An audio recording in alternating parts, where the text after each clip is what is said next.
여러분 안녕하십니까? 정관용입니다. 개점 휴업 상태였던 임시국회 여야 협상 국면으로 돌아설 수 있을까요?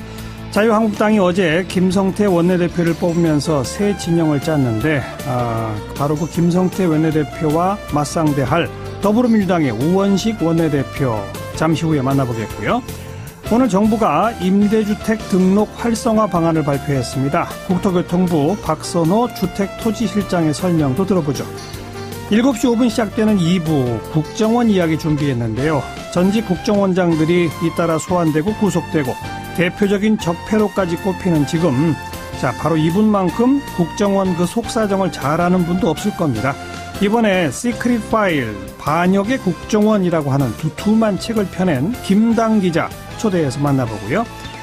우리 주변에 어려운 사람 돌아보는 안진걸의 이웃사람, 오늘은 건설 현장 노동자 이야기 들어보도록 합니다. 잠깐 광고 듣고 출발합니다. 제1야당 자유한국당 어제 김성태 원내대표를 선출했죠. 그 파트너가 되실 분, 이분은 어떤 생각하고 계실까? 여당인 더불어민주당 우원식 원내대표 연결해봅니다. 안녕하세요. 네, 안녕하세요. 우원식입니다. 보도를 보니까 오늘에만 김성태 원내대표를 2번이나 만나셨더라고요. 네, 그렇습니다. 아침에 우원식 대표한테 인사하러 원고 만났고, 네. 국회의장하고 3당 원내대표 상견례 하면서 만났고, 그죠? 네. 그 앞에는 전화통화도 한번 했고요. 그래요? 네. 원래 잘 아시죠? 김성태 의원? 네, 잘 알고 있습니다. 개인적인 인연도 좀 많으세요? 제가 17대 처음 국회에 들어왔을 때, 그때 환경노동위원회의 여당 쪽 간사였습니다. 예. 그때 이제 비정규직법 협상을 했는데, 그때 한국노총에 계셨죠? 사무총장인가? 그렇죠. 사무총장이었어요. 네, 그렇게. 그래서 그때 이제 법안 협상할 때 한국노총하고 저희가 협의를 많이 했는데 그때 그걸 같이 했고요. 예. 그 전에는 제가 서울시의원을 했는데 예. 그분도 그 후에 서울시의원을 한번 했어요. 네, 그래서도 그렇고 또 제가 이제 지역구가 노원이잖아요. 그렇죠. 그분은 서울 강서예요. 예. 강서와 노원이 굉장히 비슷한 동네입니다. 교육열이 한편으로 굉장히 높은 젊은 사람들이 많이 사는 동네이기도 하고, 예. 임대 아파트가 굉장히 많아서요. 예. 서민들이 많이 사는 동네. 그래서 서민들을 위한 임대 아파트를 위한 법안을 만들 때 같이 협의를 한 적이 꽤 많이 있고요. 예. 그래서 정책적으로나 저하고는 인연이 굉장히 많이 있는 분이죠. 네. 근데 오늘 두 차례 만남을 보도한 걸 보니까 서로 기싸움이 팽팽하셨다고 지금 보도가 나오고 있습니다. 실제 그랬습니까? 근데 그런 면이 있죠. 이게 비슷한 사람들이 왜, 또 이렇게 좀 세기도 하고 이런 사람들이 한번 쾅 부닥치잖아요. 예. 근데 이제 김성태 원내대표는 사실은 뜻이 잘 통하고요. 협상이 되는 파트너입니다. 예. 그분은 노동 현장의 갈등 현장에서 뼈가 굵었는데 저는 환경운동하면서 환경과 개발 그리고 노동 관련한 갈등 현장에서 저도 뼈가 굵었거든요. 예. 그래서 아주 좋은 파트너가 될 수 있을 거다 이렇게 생각합니다. 전임 정우택 원내대표보다는 훨씬 낫습니까? 낫다 틀리다 하기는 좀 그렇고요. 예. 정우택 원내대표도 이제 합리적인 분이지만 정우택 원내대표 하던 기간이요. 예. 갈등이 아주 심했던 기간 아닙니까? 예. 국정농단에 대한 국민적 저항이 촛불로 불타오르던 기간이었고, 예. 또 탄핵이 이루어졌고, 그래서 자유한국당이 여당에서 야당으로 이렇게 변하는 시기였잖아요. 그렇죠. 그래서 정우택 원내대표의 원내 전술이 아주 경직될 수밖에 없었던 그런 측면이 있습니다. 아하. 이제 그런 반면에 김성태 원내대표는 이제 야당이 된 자유한국당이 야당으로서 2기를 시작하는 거기 때문에 이제 야당이라고 하는 위치를 분명하게 하고 있어서 그때랑 운영하는 방식이나 많이 달라질 것 같고요. 네. 그리고 김성태 신임 원내대표가 그동안 해왔던 걸 보면 친서민 또 노동 친화적 이런 철학을 갖고 있는 분이거든요. 그래서 김성태 신임 대표가 이제 제1야당의 원내대표로서 이런 책임을 막중하게 갖고 있는데 합리적인 야당이라는 야당으로 탈바꿈시켜주지 않을까 하는 그런 기대도 있습니다. 지금 친서민 철학, 뜻을 공유한다, 협상이 되는 사람 이런 표현을 쓰고 계시지만 정작 김성태 원내대표는 한국당 당면 과제는 첫째도 둘째도 문재인 정권과 싸우는 거다. 잘 싸우는 나는 투쟁 전문가다. 이 계속 투쟁을 강조하는데. 네, 이 잘 싸운다는 말을 어떤 사람이 하느냐에 따라서 그게 발목 잡기가 될 수도 있고요. 아하. 합리적 타협의 장으로 나올 수 있기도 하고 그렇거든요. 예. 기존 자유한국당이 그런 아까 얘기했던 그런 배경 때문에 문재인 정부 발목 잡기를 주로 했는데 그게 성공했습니까? 결국 성공하지 못했거든요. 그런 방식으로는 다시 이게 수권 정당이 될 수 없다는 걸 너무나 잘 알 겁니다. 근데 제가 겪어본 김성태 대표는 상대방을 존중하고 또 대화 타협 이렇게 해왔던 분이고 그걸 통해서 승리했던 경험도 있던 분이기 때문에 그래서 오늘 저 얘기하면서 저도 그런 얘기 했는데 우리 문재인 정부와 싸우는 전사가 되겠다 이렇게 얘기하시잖아요. 저도 왕년에 민주화 운동의 투사였습니다. 그래서 전사와 투사가 한번 배짱을 열어놓고 잘 싸워보자. 잘 싸워보자는 말은 잘 타협해보자 이런 말하고 또 같은 말입니다. 그런데 지금 정권교체 후에 첫 정기국회 그리고 12월 임시국회까지 사실 국정감사 제대로 못했고 예산안 하나 통과시킨 거 외에는 지금 별로 성과가 없지 않습니까? 네, 그렇습니다. 이 산적한 현안 일단 연내에 한두 개라도 처리할 수 있을까요?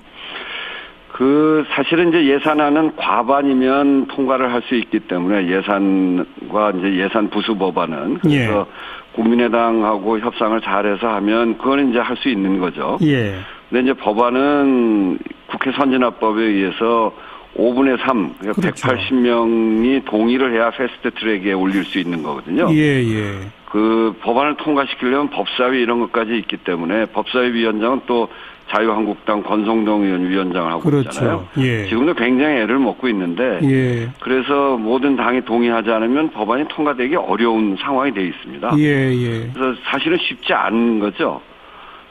그래서 협상이 필요하고 그런 건데 저는 더불어민주당이 지금 121석이어서 여서야대고요. 그래서 우리가 하고 싶은 일을 우리 마음대로 다 할 수 없는 상황에 처해 있는 건 분명한데 자유한국당도 116석이고 자유한국당도 자유한국당 힘만으로는 할 수 있는 일이 없습니다. 그렇죠. 그래서 저는 김성태 신임 대표와 원내대표와 대화 타협을 통해서 충분히 일을 만들어 갈 수 있다 이렇게 생각하고요. 나머지 기간이 있습니다만 오늘도 제가 그런 얘기 했는데 친서민 또 노동운동 출신이 이런 서민들의 삶을 함께 개선해 나가자고 하는데 우리가 반대할 이유가 없다. 그래서 그런 부분에 있어서는 화통하게 문제를 풀어나가는 노력을 해보자 이렇게 얘기를 했고 김성태 대표도 이제 그런 점에서 동의를 하고 있는데 싸울 건 싸우더라도 문제를 풀 수 있는 거는 풀어나가자라고 하는데 저는 인식을 같이 하고 있다고. 이런 거 혹시 안 될까요? 지금 사실 개헌 문제, 선거제도 개편이라고 하는 엄청난 과제도 남아있고 공수처 신설, 검경수사권 조정, 국정원법 개정 등등 지금 여당이 하고자 하는 것들이 또 산적해 있고 반대로 자유한국당 지난 정부부터 계속 요구해왔던 규제 프리존 등등의 또 여러 가지 법이 있지 않습니까? 좀 뭉뚱그려서 뭔가 빅딜 이런 거 좀 안 될까요? 몇 가지라도 해보는 거죠, 서로가. 그렇게 할 수 있는 것이 있으면 하겠습니다. 근데 이제 규제 프리존법은 저희들이 되게 반대했던 건데, 그거는 저희들이 대안 입법을 준비하고 있습니다. 규제 프리존법 그 자체로는 또 여러 가지 문제가 있어서, 그래서 4차 산업혁명을 하기 위해서도 규제에 대해서 여러 가지 우리가 고민을 하고 있는데요. 그것을 위해서도 대안입법을 만들고 있기 때문에 그런 건 논의할 수 있고요. 서비스 발전법도 특히 이제 의료 분야나 이런 부분들을 제외하고 독소 조항을 빼면 해볼 수 있는 것이고요. 그래서 자유한국당이 해보겠다. 그것도 이제 국민의 삶을 위해서 이건 꼭 해봐야 되겠다는 게 있으면 저희들이 진지하게 고민할 준비가 돼 있습니다. 저희들이 하고 싶어하는 특히 서민과 중산층 여기에 삶을 제대로 잘 살필 수 있는 그런 법들이 많이 있습니다. 자영업, 중소기업, 알겠습니다. 비정규직 이런 것과 함께 얼마든지 같이 논의할 수 있다고 생각하고요.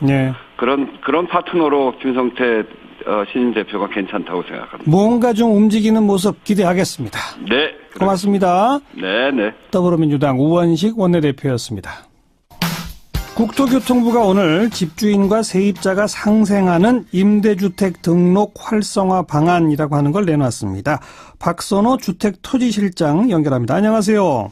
예, 안녕하세요. 지금 임대주택으로 등록한 게 몇 %쯤 됩니까? 예, 우리나라에 집이 한 1,900만 가구 정도가 있습니다. 이 중에 자기 집을 거주하고 있는 가구가 한 1,100만 가구 되거든요.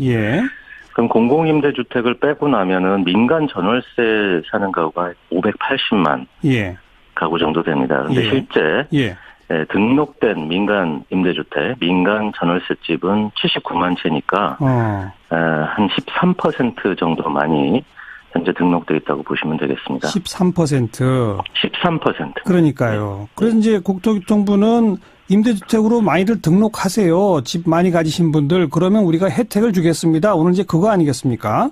네. 그 혜택의 핵심이 어떤 겁니까?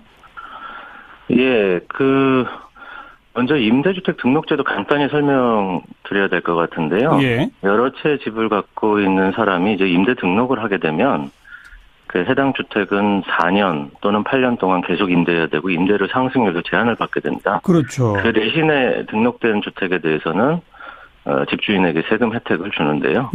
지금 세금 혜택은 취득세, 재산세, 임대소득세, 양도세, 종합부동산세 같은 것들이 이미 있습니다. 근데 이번에 임대 등록이 지금보다 더 활성화될 수 있도록 또 그런 것들을 통해서 세입자의 주거 안정이 좀 더 확실해질 수 있도록 하기 위해서 등록한 경우에는 세금의 혜택폭을 조금 더 늘리고 확대해주고요.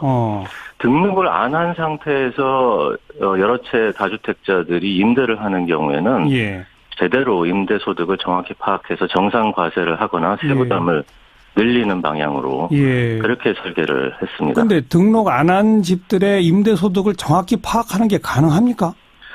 예, 지금까지는 현실적으로 좀 어려웠고요. 그러니까요. 그렇다 보니까 제대로 과세가 이루어지지 못했습니다. 임대소득자가 굉장히 많았음에도 불구하고 세금이 제대로 거치지 못했었습니다.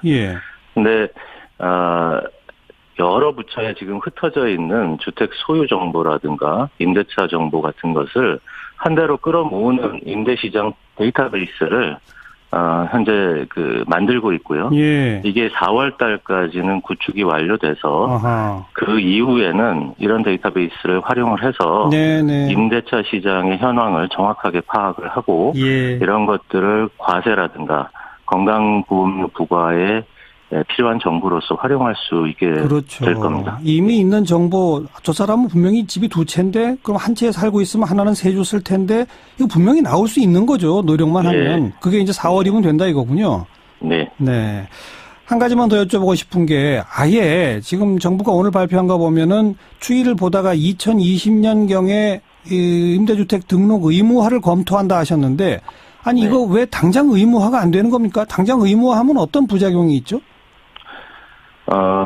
일단은 임대주택의 등록을 활성화하고 그 활성화 정책을 통해서 축적되는 많은 임대차 시장의 정보, 거래 정보 등을 기초로 해서 임대차 등록 의무화 제도를 하는 것이 더 적절하다. 또 현실적으로 제대로 집행해낼 수 있겠다. 이렇게 판단을 한 겁니다. 아니 임대를 했다는 얘기는 다시 말해 소득이 뭔가 어쨌든 발생한다는 거니까 이건 의무적으로 해야 되는 게 맞는 거 아닐까요? 네, 임대주택 형제의 등록제도에 의하면 임대주택으로 등록을 4년 또는 8년 하게 되면 해당 기간 동안 집을 매매 못하니까 팔 수 없게 되는 문제도 같이 수반이 됩니다. 그렇기 때문에 그러한 것들을 일시에 모든 주택에 도입하기보다는 단계적으로 적용하는 것으로 접근하는 것이 현실적인 선택 아니냐 이렇게 판단을 했습니다. 그래서 빠르면 2020년부터는 의무화도 검토한다. 예, 그렇습니다. 네. 오늘 그 장관께서 보유세 인상도 검토할 때 됐다라고 했던데 그건 정말 검토만 시작하는 겁니까? 예, 내년에 그 조세재정개혁특별위원회라는 기구가 만들어지게 되는데요. 예. 이 기구를 통해서 보유세라든가 또는 지금 임대소득 과세에서의 과세 형평성이 좀 제대로 마련되지 못한 부분이라든가 이런 것들 전반적으로 알겠습니다. 전반적으로 종합적으로 보완하는 작업들을 해낼 겁니다. 네, 여기까지 고맙습니다. 예, 감사합니다. 국토교통부 박선호 주택토지실장이었습니다. 윤태곤 실장 어서 오십시오. 네, 안녕하세요. 어제 자유한국당 원내대표로 김성태 의원 선출됐는데 그거 좀 분석해 봅시다. 예, 뭐 많이 뉴스 보셨을 텐데 제 생각에는요. 이번 경선에는 뭐 친박, 친홍 이렇게 프레임이 나왔는데 앞으로 자유한국당에서는 친박, 비박 프레임은 사라질 것 같습니다. 왜요? 이번에도 보면은 이제 뭐 친박의 홍문종 의원이 한 35표 얻었죠. 친박의 영향권 좀 살아있다 이걸 보여준 것이고 중도 단일 후보가 한성규 후보였어요. 17표였는데 이미 박근혜 전 대통령의 지금 상황에 대해서 제가 말씀드릴 필요가 없을 것 같고 그 다음 좌장격인 서청원, 최경환 의원도 뭐 정치적으로 끝난 거나 다름없거든요. 네. 상징, 세력, 비전 세 가지가 다 없습니다. 네. 그중에 한두 가지라도 있으면 부활의 기미가 있는데 이걸 다 잃은 것이고 이게 이번 뭐 원내대표 경선에서 홍문종 의원이 보여준 것이 마지막이 아닌가. 앞으로 이런 흐름은 더 가속화되면 가속화됐지 거꾸로 돌아가기는 어려운 거거든요. 홍문종 의원이 며칠 전 저희랑 인터뷰하면서 친박은 이제 없다. 그런 그렇죠. 얘기 하더니 예. 그게 현실인 것이 드러났다. 네. 이런 거죠. 그러면 이제 자유한국당 내에서는 개파라는 것 자체가 없어지는 거예요? 새롭게 생기겠죠. 친홍은 계속 있는 거예요? 아니 그러니까 여든 야든 어느 정당이든 간에 무슨 이름을 붙이든지 간에 주류 비주류도 있는 거 아니겠습니까? 예. 어떤 식으로든 재편이 될 거예요. 예. 지금 이제 친홍, 비홍 이런 이야기도 하던데 바른정당에서 단yo 복당파의 목소리가 더 높아진다면 아마도 상대적으로 좀 보수적인 쪽 하고 조금 유연한 쪽으로 갈릴 가능성은 있죠. 예. 홍준표 대표 같은 경우에는 지금 이제 TK가 무주공산 비슷하지 않습니까? 자기가 다음 총선에는 대구 출마할 생각을 하고 있거든요. 예. 그쪽으로 이제 치고 들어갈 것이고 예. 그렇다면은 그 TK는 홍준표 대표 뜻대로 된다면 홍 대표 중심, 나머지 뭐 수도권하고 PK는 원래 또 좀 다르게 가고 네. 뭐 그렇게 될 가능성이 저는 높아 보입니다. 예.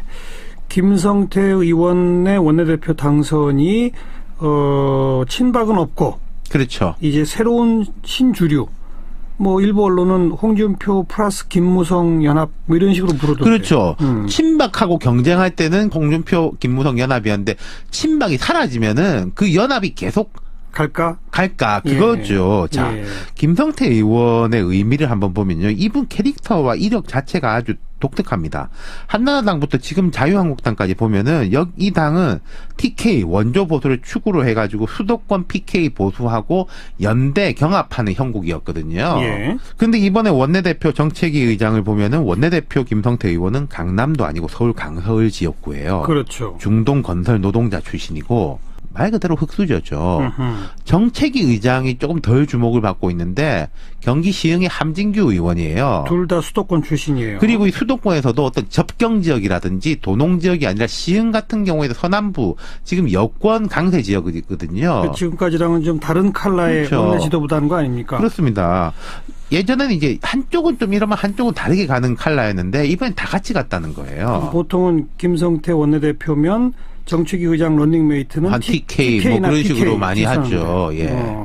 그러니까 이게 제가 어느 때가 생각이 났냐면은 참여정부 때 이재호 의원이 원내대표 하던 시절이 좀 떠오르더라고요. 예. 유사점이 되게 많아요. 이재호 원내대표 같은 경우에 민중당 운동권 출신 아닙니까? 그렇죠. 그리고 서울 국회의원인데 강남이 아니라 은평구잖아요. 맞아요. 예. 그러니까 아주 기존의 이게 한나라당 문화하고는 다른 사람이 원내대표를 맡았던 거죠. 네. 그래가지고 이게 뭐 이명박 정부까지 이어졌던 것인데 네. 그때하고 유사점이 보이네요. 기존의 한나라당하고 다르다는 점에서는 강경 보수는 아니라고도 볼 수 있는데 그런데 전투력을 그렇죠. 앞세우는 것은 뭐죠? 이재호 의원도 그랬습니다. 운동권 출신이기 때문에 정통 보수하고는 컬러가 다른데 전투력은 뭐 말하자면 웰빙 보수보다 훨씬 더 뛰어난 인물이었거든요. 그런 식으로. 그런 점이 있다는 거죠. 그러니까 저는 이제 김성태 원내대표 이럴 것 같아요. 당장은 일단 강경하게 나갈 겁니다. 지금 자유한국당이 사실 특히 원내 지도부가 느슨했던 면이 있거든요. 이런 거 어떻게든 좀 다 잡아야 되겠다. 다 잡으려고 하면은 야당은 여당하고 싸우는 게 최고 아니겠습니까? 어쨌든 자기들끼리 뭉치는 데는요. 자기들끼리 뭉쳐가지고 뭔가 좀 이게 전열이 정비가 된다라고 하면은 아마 내년쯤일 것 같은데 그때부터는 다른 모습을 좀 보이려고 할 거예요. 김성태 의원이. 이분이 뭐 친서민, 친노동자 이런 것도 강조를 하고 뭐 한국노총 사무총장 출신이지 않습니까? 환노위에서 오래 이제 활동을 했거든요. 근데 이런 건 보입니다. 그럼 제가 이제 김성태 원내대표의 장점 위주로 말씀드렸는데 투쟁력, 성실성, 스킨십 이런 건 다 인정을 받아요. 근데 어떤 좀 전략적 행보라든지 큰 그림을 보는 거에 대해서는 지금까지 김성태 의원이 정치 활동을 하면서 그런 쪽으로는 조금 보여준 적이 별로 없거든요. 근데 원내대표라는 거는 그냥 투사 행동대장 자리가 아니지 않습니까? 전략적으로 사령탑 자리잖아요. 그렇죠. 그 부분에서 어떻게 될지. 그럼 하나의 포인트가 더 김무성 의원이 이쪽에서 조금 영향력을 확보할 공간이 그 지점에서 열리는 거겠죠. 알겠습니다.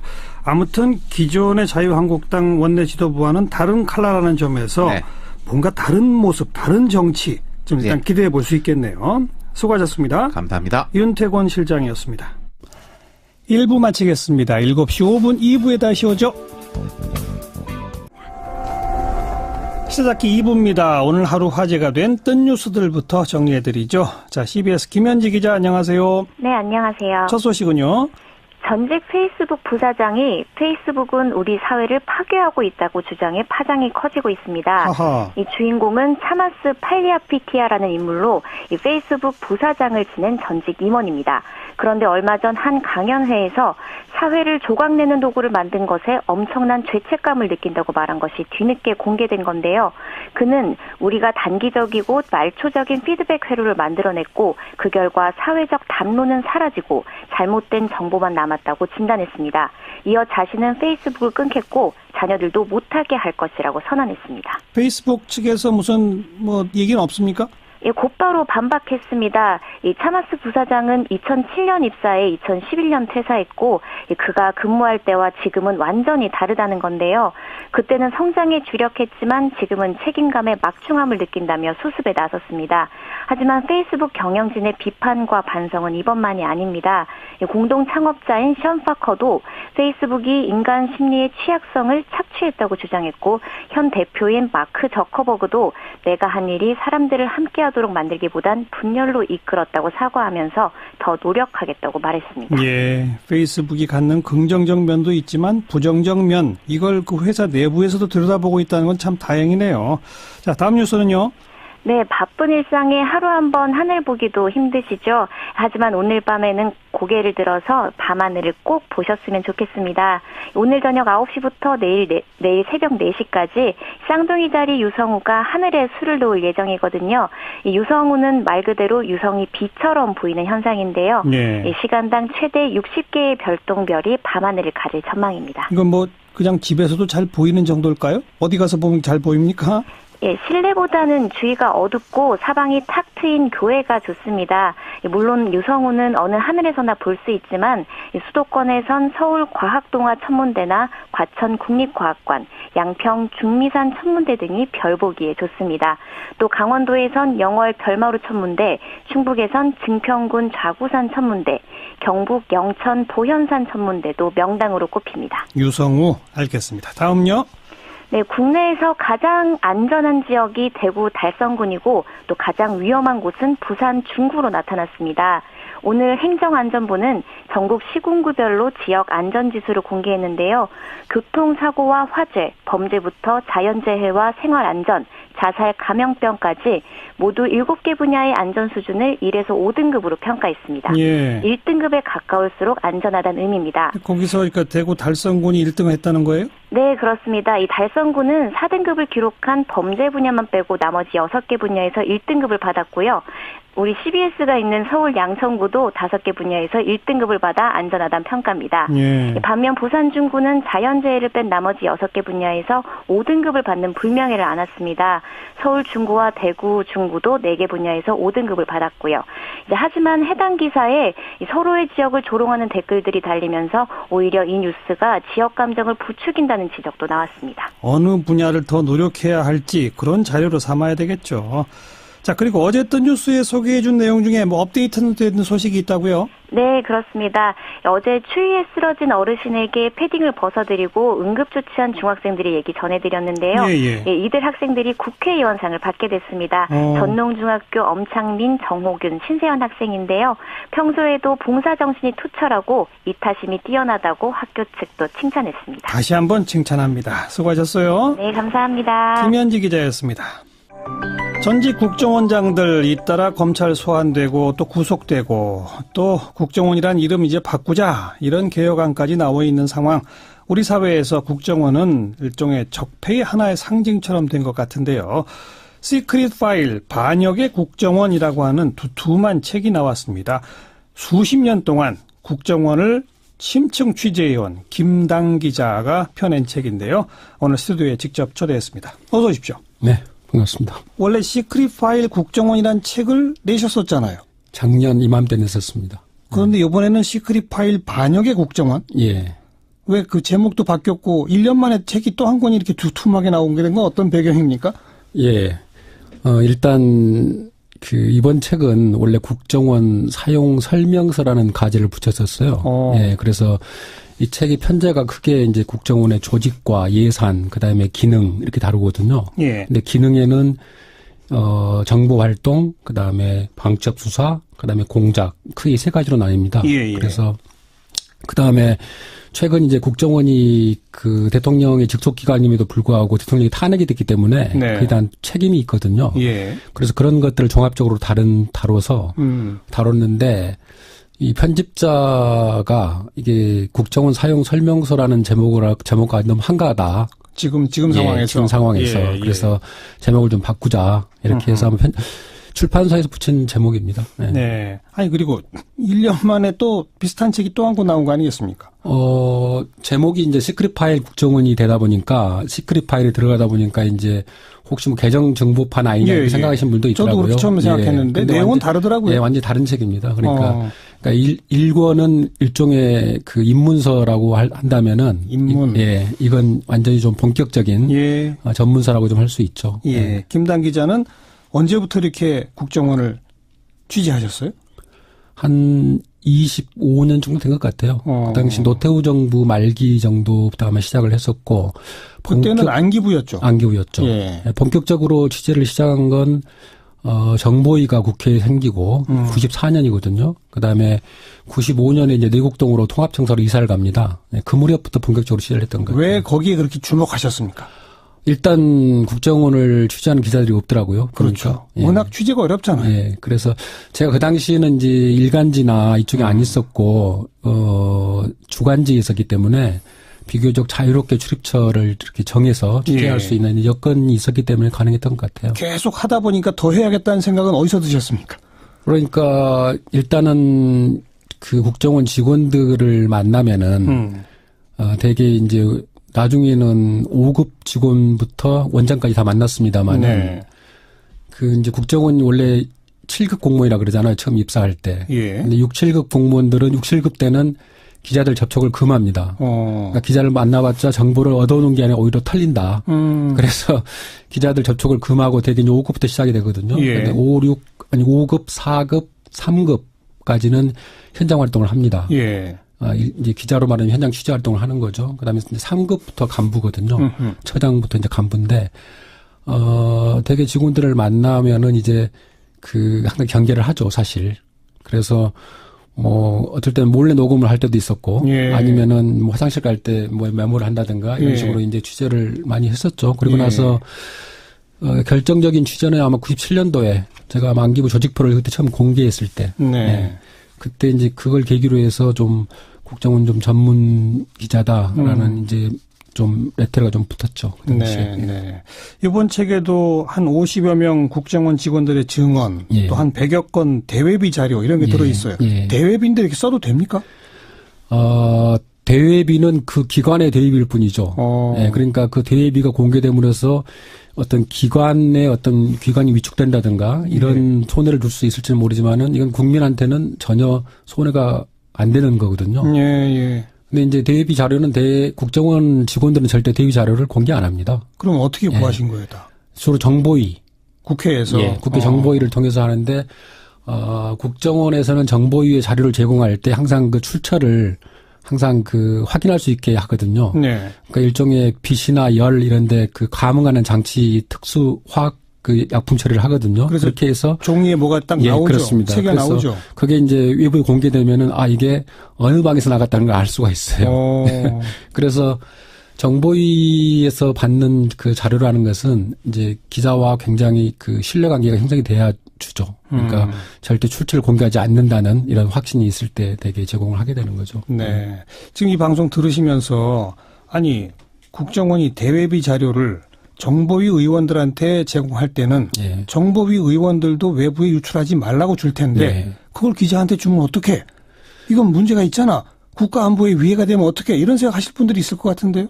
근데 어느 정도 이제 대외비라는 것은 공개될 것을 예상하고 주는 자료라고 보면 됩니다. 그래요? 예. 이제 그렇지 않고는 1급, 2급, 3급 기밀 표시를 하죠. 알겠습니다. 예. 1급 비밀, 2급 비밀이 아니고 대외비 그 정도 문서군요.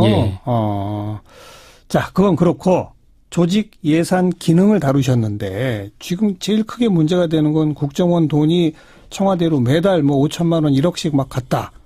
그리고 또 최경화 의원도 지금 그것 때문에 체포영장까지 된 상태고. 네. 이게 그 돈이 그렇게 막 아무데나 가는 거예요? 어떻게 되는 거예요? 원래 이제 국정원의 예산이 예전부터 보는 사람이 임자다. 이런 얘기가 속설이 있었거든요. 그러니까 눈먼 돈이다. 근데 꼬리표가 안 붙어 있기 때문에 그런데 그러니까 국정원은 예산이 크게 본 예산과 예비비로 나뉘는데요. 본 예산은 100% 다 특수활동비로 되어 있습니다. 예. 그러니까 특수활동비는 사용처를 입증하지 않아도 되지 않습니까? 예. 그렇기 때문에, 그 돈의 쓰임새를 내부에서만 알 수 있어요. 그러니까 기조실이라든가 이런 데서만. 네. 예. 그래서, 그 돈을 이제 유용하는 경우가 많았고요. 잘 아시겠지만은 김영삼 정부 당시에 안기부 비자금 당시에 1,000억 원 가량이 그때 드러났지 않습니까? 네. 그러니까 통상적으로 중앙정보부 시절부터 안기부까지 제가 취재를 해보니까 안기부 예산의 한 15% 액수로 따지면 한 800에서 1,000억 정도가 항상 비자금으로 통치자금으로 쓰였습니다. 어딘가로 가는 거예요? 예. 그건 노태우 정부 때부터 계속이에요? 중앙정부부터 YS 정부까지. 그러니까 그럼 박정희 시대 때부터 YS 때까지는 그렇습니다. 거의 공식화된 거였습니까? 예. 그게 아마 국정원 예산의 최대 마지노선인 것 같아요. 15%까지는 밖으로 다른 데 써도 된다. 네. 네. 그러다가 DJ 때부터는 어떻게 됐어요? 그게 이제 이종찬 원장이 이제 초대 국정원장이지 않습니까? 그때 이제 안기부를 국정원으로 이름 바꿨죠. 근데 바뀌고 나서 첫 해외 순방이 아마 아셈으로 제가 기억하는데 아셈에 참석하기 위해서 가는데 이종찬 원장이 봉투에다가 5만 달러를 가지고 갔어요. 네. 그럼 그 당시 이제 국정원장 한 달 판공이니까 3천만 원이면은 5만 달러면 한 5천만 원 잡고요. 그러면 한 14% 정도 됩니다. 그것도. 그러면 항상 15% 내외더라고요, 보니까. 근데 그 5만 달러를 가지고 가니까 이제 김대중 대통령이 이게 뭐냐 그러니까 이 관행입니다. 그러니까 이종찬 원장이 5만 달러를 대통령한테 주려고 가져간 가지고 거예요? 갔죠. 예, 순방 때 쓰시라고 이렇게. 근데 이제 해외 동포들 만났을 때 금일봉이라든가 이런 식으로 아마 쓰는 것 같은데 그러니까 이제 김대중 대통령이 좀 화를 냈죠. 우리가 이러려고 정권 잡은 거 아닙니다라고 하면서 그 당시 이제 좀 야단을 맞았고, 이종찬 원장 회고록에도 나옵니다. 그런 내용들이. 그렇게 해서 이제 이른바 국정원의 불용액이라는 게 없어졌어요. 그러니까 그 전까지는 항상 모든 정부기관들이 예산을 쓰고 남으면은 불용액을 정부의 국고를 반납해야 되지 않습니까? 그렇죠. 근데 국정원만은 예외적으로 불용액을 반납하지 않고 항상 비축해 왔어요. 근데요. 그게 이제 그 비자금으로 쓰였던 거죠. 연간 예산의 15% 정도를. 예. 네. 그 쓸 수 있는 용도는 그 정도였고 네. 대개 비자 이렇게 축적되는 돈은 한 달에 한 수백억 정도였습니다. 뭐 1년에. 1년에. 네. 예. 그렇게 해서 이제 모아왔는데 이종찬 원장 들어서 이제 그게 없어졌잖아요. 네. 그래서 불용액을 98년도에 그의 그 180억을 처음으로 반납했습니다. 국고에 반납. 예. 그때부터 불용액 반납이 시작됐어요. 예. 노무현 정부 때까지는 계속 그랬습니까? 예, 그렇습니다. 그러니까 김단 기자 취재한 바로는 적어도 DJ 정부와 노무현 정부 때는 국정원 예산이 통치자금이나 청와대로 간 것은 없다. 예. 전혀 없다. 그런지 공식 루트를 통해서 이를테면 대통령이 공식 루트죠. 그러니까 대통령이 직접 주는 전달하는 그런 돈은 일체 없어진 거죠. 네. 근데 이제 대통령을 보좌하는 일부 참모들한테 예. 특히 그 홍보 파트라든가 이런 데는 기자들을 늘 이렇게 상대를 하기 때문에 식대라든가 이런 비용이 많이 발생하거든요. 예. 근데 제가 알기로는 저도 뭐 청와대 출입 기자를 한 2년 반 했습니다마는 절대 홍보수석한테 주는 그 판공비만 가지고는 안 되거든요. 부족해요? 감당이 안 되거든요. 예. 그런 부분들을 일부 저는 국정원에서 준 걸로 알고 있습니다. 보조를 했어요? 예. 그런 것도 좀 투명하게 해야 되지 않나요, 사실은? 엄밀히 말하면 그렇죠. 그렇죠. 예. 어쨌든 그러다가 이명박 정부 들어서부터는 변했습니까? 불용액은 여전히 반납을 하는 관행인데요. 예. 계속되고 있는데 예. 원장이 그 말하자면 자신의 그 특수활동비 중에서도 그러니까 아까 제가 3억 원 정도라고 말씀드렸잖아요. 네. 원래 3억 원 정도거든요. 예. 네, 거기에서 5천만 원 정도씩을 떼어가지고 예. 그걸 대통령한테 뭐 상납이라고 표현합니다마는 네, 그런 관행들이 또 다시 시작된 거죠. 다시 부활했다. 예, 부활된 거죠. 국정원장 활동비 아까 처음에 월 3천만 원이라고 잘못 말씀하셨는데 예. 월 3억이나 돼요. 예. 원장 활동비가 예. 그렇게 많습니까? 그렇습니다. 그 중에서 한 15% 정도. 예. 그러다가 이제 그게 박근혜 정부 와서는 33%로 뛴 거네요. 1억씩 갔으니까. 박근혜 정부 때도 처음에 5천만 원이었는데 원장이 바뀌면서 늘었습니다. 이병기 그러니까. 원장으로 바뀌면서 1억으로 이제 늘었죠. 예. 액수가. 예. 참. 그리고 이제 이 책에서 조직과 기능을 다루고 있는데 이거 뭐 조직과 기능은 이제 같이 오버랩되는 거잖아요. 그 중에 정보 수집, 수사, 공작. 근데 최근에 드러나고 있는 뭐 검찰이 건드리고 있는 것만 해도 한 10몇 가지 있지 않습니까? 댓글부터 시작해서 이건 사실 국내 파트의 잘못된 국정원 기능 오남용 이렇게 봐야 되는 거죠. 어떻게 생각하세요? 그렇죠. 예. 그러니까 가장 결정적인 것은 결국은 이제 대표적인 결정적인 잘못이 선거에 개입해서 여론을 조작한 거지 않습니까? 예. 그밖에 이제 뭐 블랙리스트라든가 뭐 화이트리스트 이런 것들인데 이런 게 이제 국정원 적폐청산 TF에서 이른바 15개 의혹 사건이라 해가지고 사건 조사를 했죠. 예. 그게 한 이명박 정부, 박근혜 정부가 한 반만씩 정도 됐는데, 예. 그 중에 거의 상당수가 비리 내지는 불법으로 그렇죠. 판명이 됐죠. 예. 그래서 이번 그 적폐 TF에서 제가 알기로는 약 500명 정도를 자체 조사를 했고요. 네. 그러니까 500명이면은 현재 직원의 한 8% 정도 됩니다. 그러니까 굉장히 많은 수가 지금 조사를 받은 거죠. 그렇죠. 그다음에 검찰에서 피의자 또는 참고인 조사를 받은 사람이 100명 정도 됩니다. 네. 그다음에 수사 고발 의뢰를 한 사안이 지금 민간인까지 포함해서는 54명 정도 되고요. 예.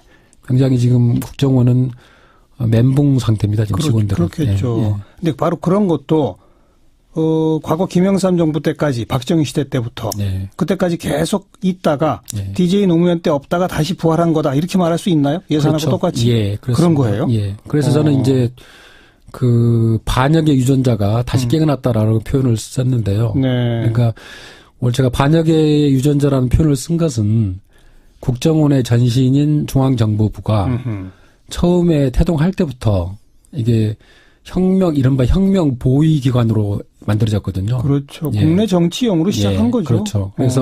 그래서 수사권을 갖게 된 겁니다. 네. 근데 수사권은 그냥 예외적인 조항이거든요. 예. 그러니까 정보기관이 수사권을 가지면 안 되는 거거든요. 예. 그런데 비밀 정보기관이 수사권을 가지면서 박정희 정권 18년 동안 계속 가지다 보니까 네. 이게 굉장히 그 오남용을 한 거죠. 예. 정치인들 뭐 남산에서 잡아가서 콧수염을 뭐 뽑고 이런 때가 있었지 않습니까? 그렇죠. 예. 그래서 오래 사용하다 보니까 몸에 익었어요, 그냥. 몸에 익고 수사권을 자기 것으로 착각하고 있어요.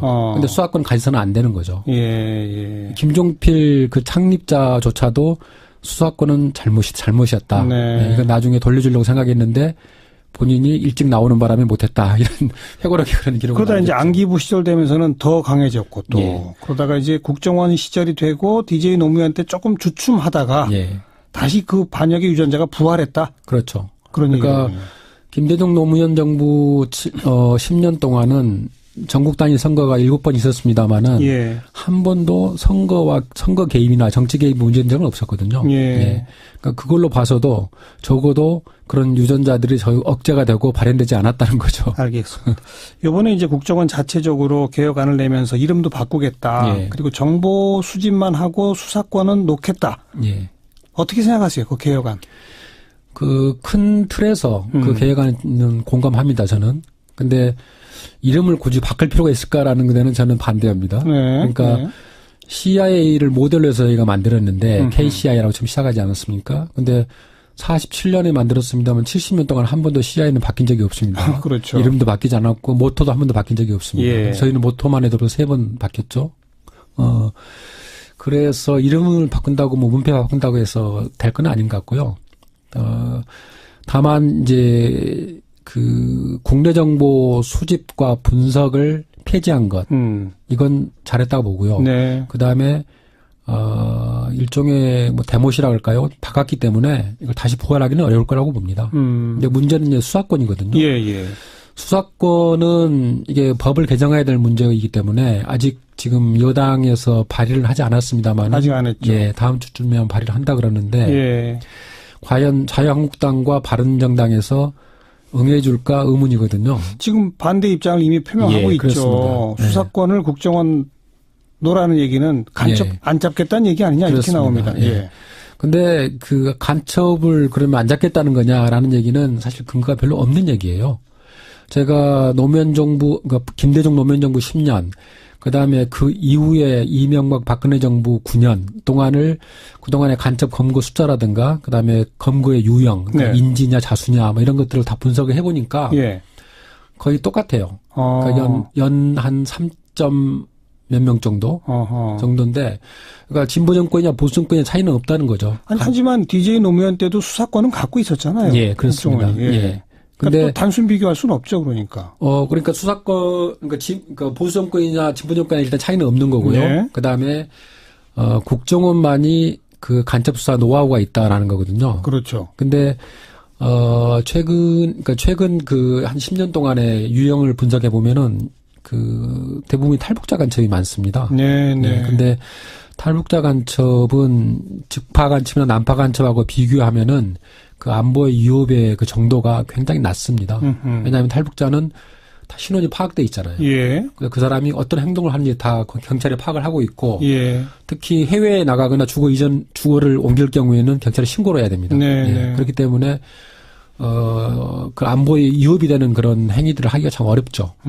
그런 점에서 북한에서도 그렇게 이제 간첩 난파를 좀 바꾸는 것은 비용 대 효과 분석을 자기들도 하는 거죠. 그렇겠죠. 간첩 난파 해봤자 별 효과도 없고 얻는 게 없더라. 그래서 지금은 오히려 사이버전 뭐 이런 쪽을 더 강화가 있는 거죠. 핵화를 양성하고 그런 식으로. 그러니까 국정원만의 무슨 간첩 수사 노하우가 이제는 별로 중요치 않을 수 있다? 그렇습니다. 그런 얘기입니까? 그리고 그런 노하우가 있다 하더라도 어느 정도 저는 그 노하우는 있다고 보는데 그걸 지금 뭐 없애겠다는 게 아니거든요. 다른 기관에 같이 이관을 해서 그러니까 지금 한 700명 정도 되는 걸로 알고 있는데 수사 인력이요. 대공 수사 인력 700명과 경찰의 인력을 합쳐서 별도의 안보 수사국을 경찰에 만들겠다는 게 이제 대통령 공약 사항인데 그건 이제 경찰이 비리화되는 또 문제가 있어요. 그래서 국립경찰하고 자치경찰하고 분리되는 문제, 그다음에 검경 수사권 조정 문제, 이런 것들이 맞물려서 해결해야 될 것 같아요. 그렇죠. 예. 네. 개혁의 방향은 나와 있으나 국회가 통과할 수 있을지는 의심된다. 예, 그렇습니다. 지금 현재 상황은 거기까지로군요. 그렇습니다. 예. 알겠습니다. 오늘 여기까지 말씀 드리도록 할게요. 시크릿 파일 반역의 국정원이라는 수많은 책을 들고 오신 김당 기자 함께 만났습니다. 고맙습니다. 네, 고맙습니다. 사운드 오브 뉴스 시간입니다. 김민아 기자 어서 오세요. 안녕하세요. 오늘 들어볼 소리는요. 문재인 대통령 방중 일정이 시작이 됐는데요. 우리 CBS가 중국 동포간담회 현장 소리를 바로 잡았습니다. 그래서 좀 소리의 질은 좀 좋지 않은데 그래도 한번 들어보시죠. 사랑하는 국민 여러분, 그동안 사드 여파로 얼마나 고생이 많으셨습니까? 저와 온 국민들도 참으로 답답하고 안타까운 심정이었습니다.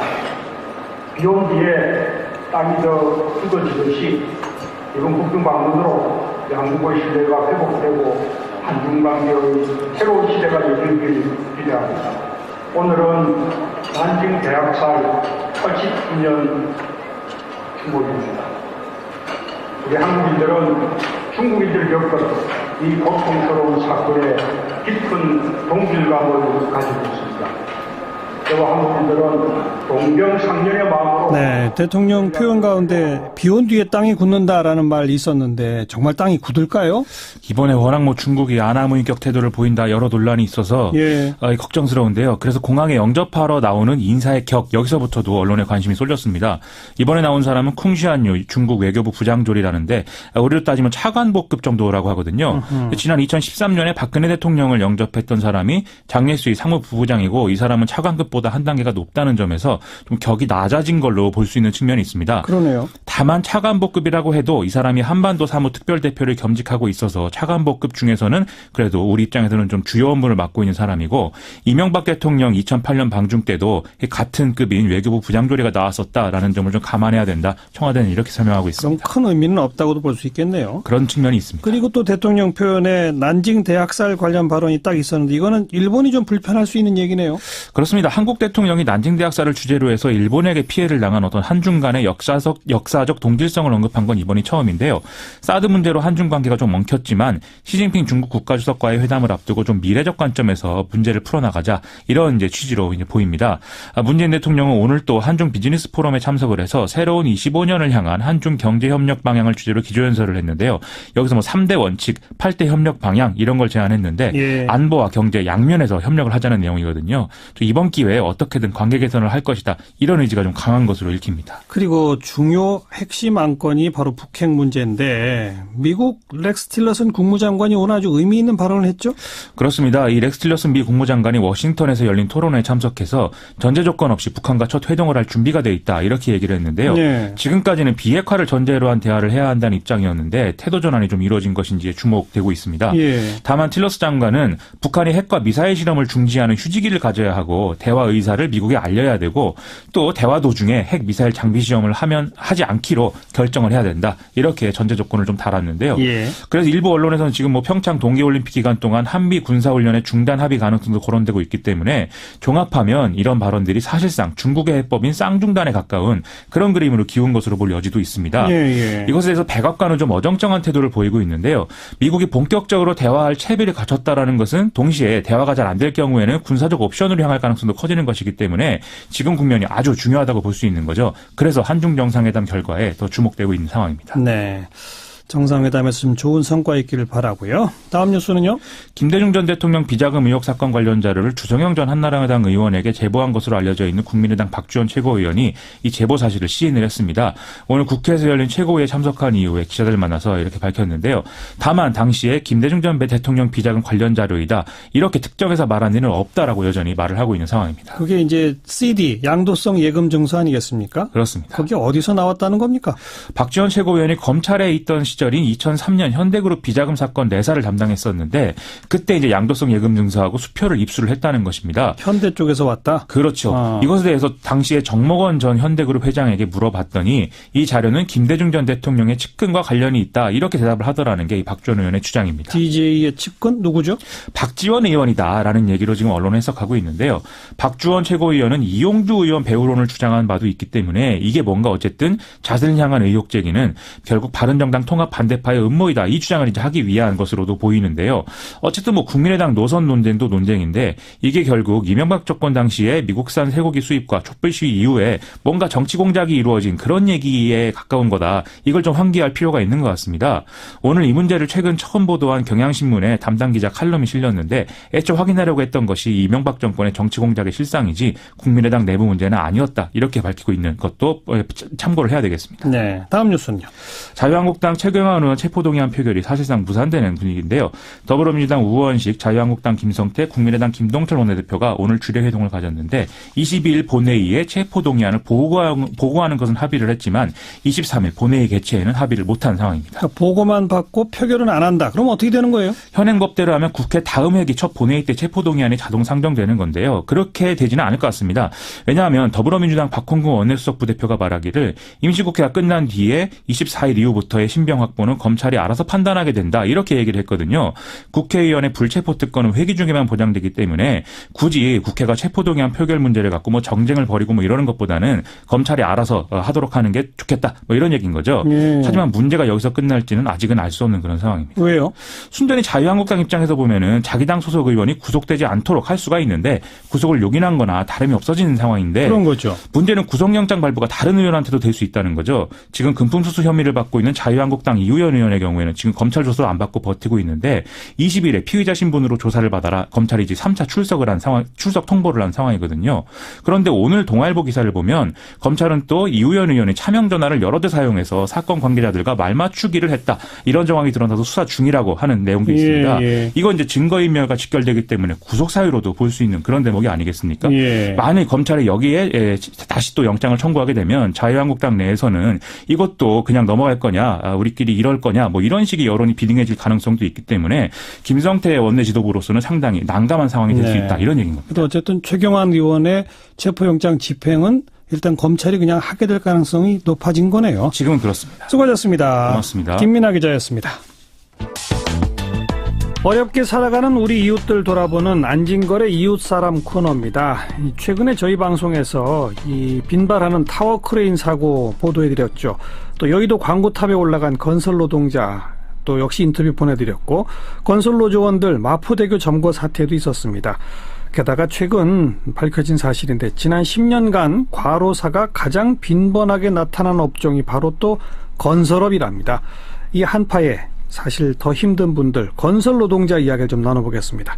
참여연대 안진걸 사무처장 어서 오십시오. 네, 안녕하십니까. 우리나라가 전체 산업에서 건설업이 차지하는 비중이 사실 굉장히 높은 편이잖아요. 예, 그러니까 전 산업으로 종사자로 따지면 7% 정도 불과하긴 한데 그럼에도 7%가 185만 명에서 200만 명이 됩니다. 그러니까 어쨌든 단일 업종으로는 굉장히 많은 편에 속하는 거죠. 뭐 유통업종, 서비스 업종 다음으로는 많은 것 같아요. 여기 저 직종은 굉장히 다양하죠. 다양하죠. 뭐 흔히도 말하는 예전에 저도 해봤는데 뭐 노가대도 해보고 그다음에 뭐 목수 보조도 하고 그러잖아요.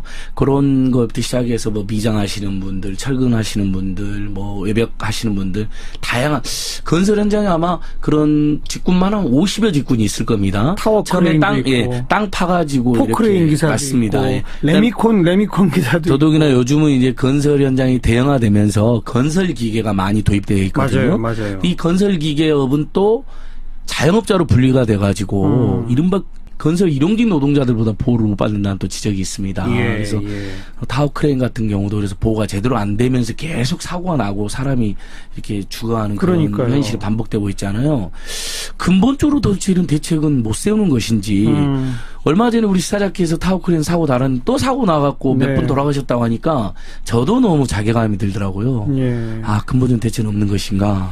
산재가 빈발한다는 거는 우리가 익히 알고 있었는데 과로사가 제일 많은 게 맞습니다. 건설업이에요? 지난 10년간 근로복지공단에서 이제 산재 중에서도 과로사로 신청한 건수가 6,381건이었는데 그 중에서 1등이 건설업이었고 800건이나 신청을 했더라고요. 그러니까 가장 많이 과로로 돌아가신 것으로 지금 일단 업종 중에서는요. 그래요. 근로복지공단 자료에 나와 있습니다. 그래서 실제 그 업체에서도 보면 그 유명한 대기업 건설회사들 뭐 HCL 건설회사들이 수두룩 과로사 1등으로 나옵니다. 그래요. 업체로도요. 그러니까 정말 한편으로는 너무 많이 일을 해가지고 건설 노동자들이 죽고 과로사로, 한편으로는 타워크레인이라든지 이런 아주 위험한 업무에 매달려가지고 사람들이 산재로 죽고 한편으로는 또 한쪽에서는 일용직 임시직이었고 노동일수가 149일밖에 안 되니까 그렇죠. 비 오면 못하고 비 오면 못하고 폭염 못하고 특히 이렇게 추울 때 못하고 엄청 추울 때는 못하거든요.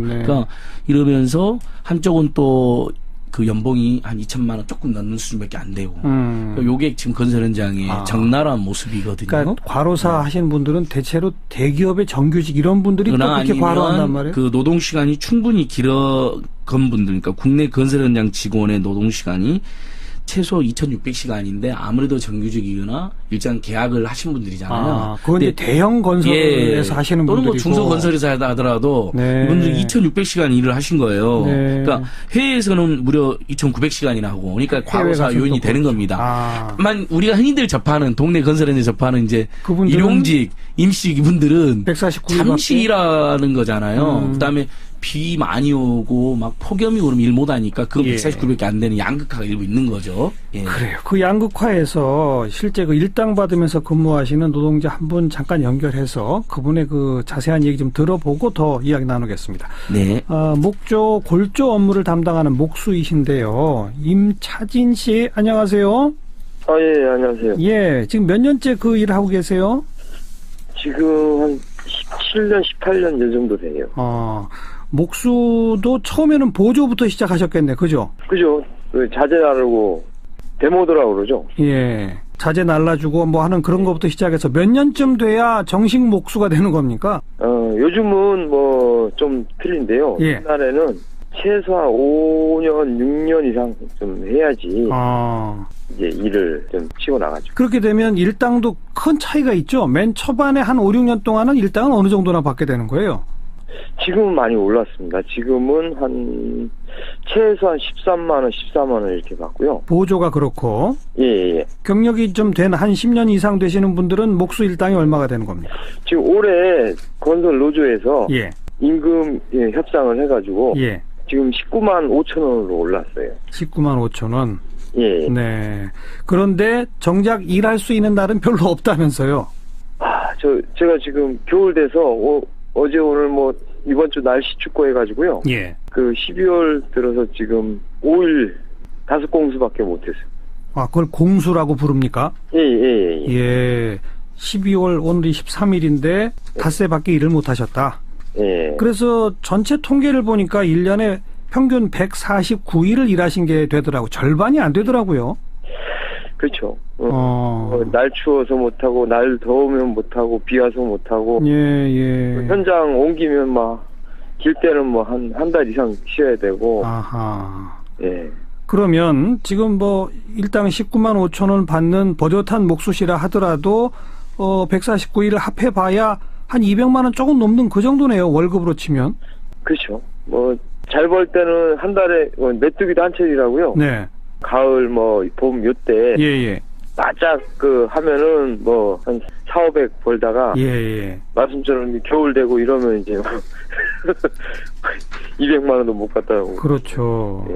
그것처럼 계절마다 수입이 왔다 갔다 그러면 이 적금처럼 계획적으로 뭔가 생활하기가 어려우시겠어요? 그렇죠. 그게 제일 힘들죠. 보통 하루에 일하시는 게 현장에 나가면 어떻게 됩니까? 새벽 일찍 시작하시죠? 보통 6시 전후로 해서 현장 가서요. 밥 먹고 준비하고 해가지고 그 아침 체조하고 뭐 이렇게 하거든요. 그래서 이제 7시부터 일을 시작하죠. 요즘은 이제 날이 좀 어두우니까. 그렇죠. 한 7시 한 20분 뭐.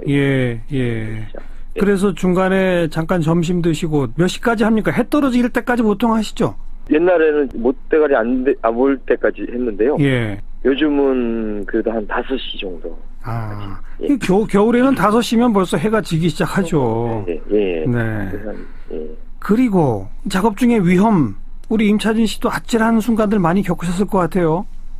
아유, 뭐 돌아보면 그 예전에 한 15년 전만 하더라도 그 난간대 이런 게 없었어요. 아파트 현장에 뭐 10몇 층에서도요. 아예 그 안전장치가 없어요? 예. 허허. 그 베란다에서 자재를 올리는데. 예. 뭐, 그야말로 이제 따깍따깍 하면서 그 자재를 올렸어요. 근데 워낙 힘드니까. 예. 이 밑에 뭐 난간대 있는지 없는지 그것도 신경 쓰이지가 않죠. 일이 힘드니까. 예. 그러다가 까딱하면 떨어져 죽는데 돌아오면 이제 참 아찔아찔하죠. 요즘은 그래도 좀 나아졌습니까? 요즘은 시설 면에서는 좀 그 많이 좀 엄격해져 가는데요. 예. 근데 일 자체가 그 우리 그 노동자분 그나마 이제 그 돈 내기라고. 예. 돈 내기를 안 하니까 그나마 좀 덜한데. 돈 내기가 뭐예요? 팀마다 이제 오야지들한테 뭐 평당 얼마, 뭐 해배당 얼마. 이렇게 물량으로 줘가지고 그걸 맞춰 먹으라고 하는 거예요. 근데 그걸 맞춰 먹으려면 오야지도 남겨야 되고 팀장도 남겨야 되니까 죽으라고 하는 거죠. 그러니까 그때는 이제 안전이고 뭐고 다 필요 없는 안전시설 같은 데에다 돈 안 쓰고 예. 그러다가 과로사 하시는 분들도 많다면서요. 그 일 될 때는 막 죽으라고 하다 보면 한 4년 전인가 그때 옛날에 삼성전자 그 기흥 쪽에 그 공장에서 거긴 야근도 하고 했었어요. 밤에도 건설을 해요? 9시, 12시까지 하고 그랬었는데 제 아는 형님이 그 한 달에 그 우리 60공수, 그러니까 하루에 2공수씩 찍어갖고 60공수 했다고 자랑하더니만 다음날 병원 가서 바로 돌아가셨어요. 하루에 2공수 했다는 것은 그러니까 일당 2번 받는 일을 그러니까 그만큼 한 20시간 가까이 일하신 거네요. 12시까지. 그렇게 버는 게 그 쉽지 않기 때문에 그렇게라도 바짝 벌려고. 알겠습니다. 아이고 참 우선 건강 유의하시고 오늘 고맙습니다. 예. 건설노조 소속 건설 노동자이신 임차진 씨 말씀을 들어봤고요. 안진걸 시장 바로 이렇게 뭐 10몇 년 일하신 분들도 정작 퇴직금이 거의 없다면서요. 뭐 얼마 전에 저 여의도의 광고탑에 올라가신 분들이 바로 그 법 개정 때문에 올라가셨던 분들인데. 맞습니다.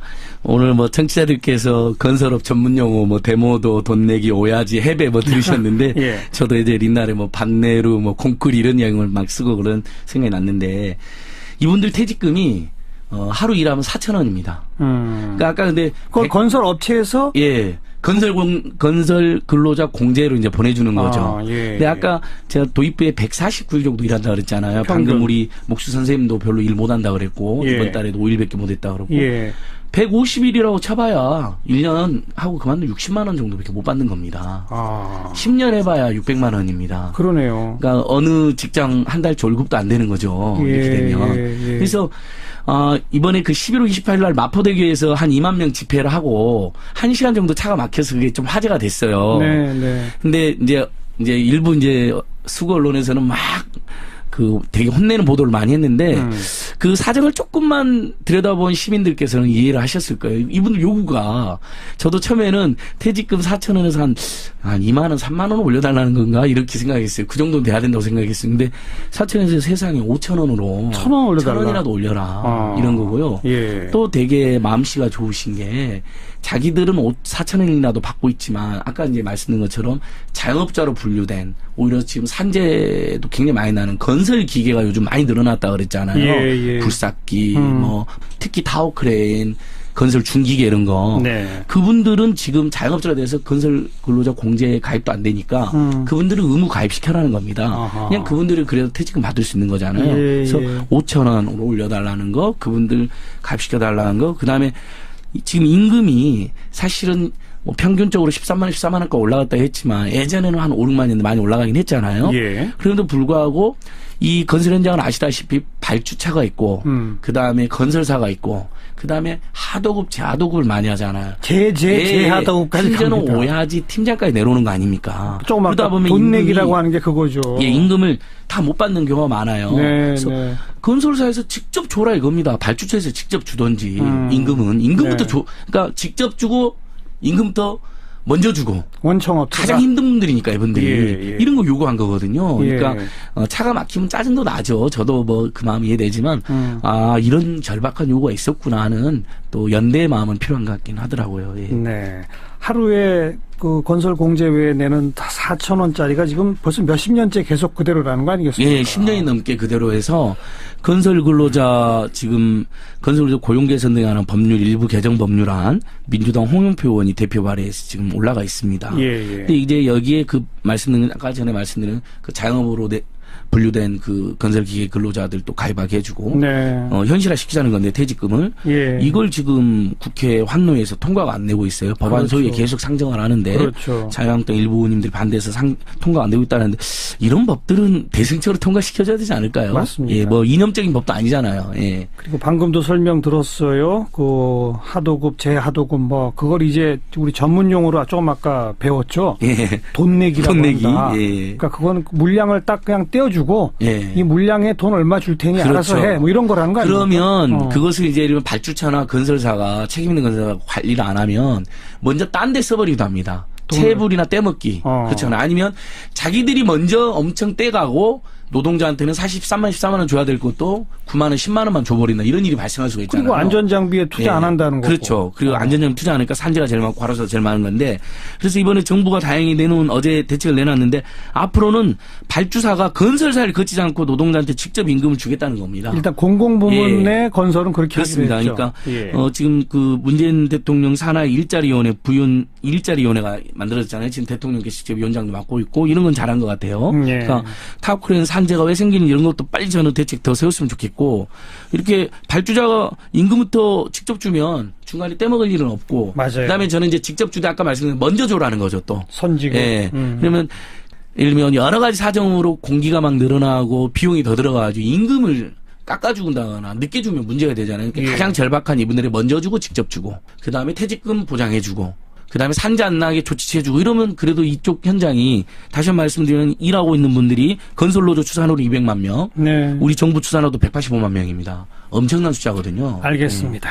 안진걸의 이웃사람 오늘은 건설 노동자들의 고충을 함께 들어봤네요. 수고하셨습니다. 예, 고맙습니다. 참여연대 안진걸 사무처장이었습니다. 시사잡기 오늘 여기까지입니다. 내일 다시 뵙죠. 안녕히 계십시오.